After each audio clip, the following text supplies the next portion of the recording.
नमस्कार. मी doctor Anuj Vilas Nehete, consultant neurologist, city neuro clinic, Nashik.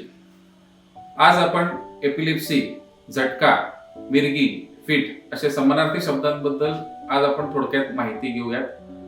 या आजाराचे बऱ्यापैकी लोकांमध्ये अंधश्रद्धा आहेत.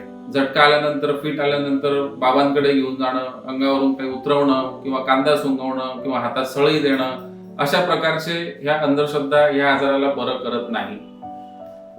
आजार औषधांनी पूर्णपणे बरा होतो. आजाराची लक्षणं दातखिळी बसणे, मान एका साईडला वळणे, हातांचे असे टोनिक मुवमेंट्स होणे, अशा प्रकारचे झटके कोणालाही येऊ शकतात. आजारांचे झटक्यांचे बरेच प्रकार आहेत.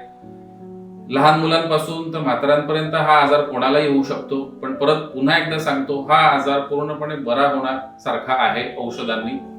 प्रामुख्याने झटके आल्यानंतर आपल्याला 2 गोष्टी करणं गरजेचं आहे. झटके परत येऊ नये म्हणून औषधं घ्यायचे आणि झटके का आले याचं कारण शोधायचं. तर का आले याचं कारण शोधण्याकरता काही तपासण्या, जसं की रक्ताची तपासणी, गरज पडलं तर मेंदूचा आलेख किंवा मेंदूचा MRI स्कॅन किंवा CT स्कॅन, या गोष्टींसोबतच औषधं घेऊन हा बरा करता येतो.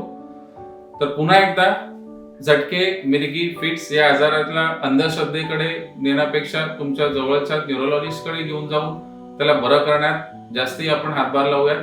नमस्कार.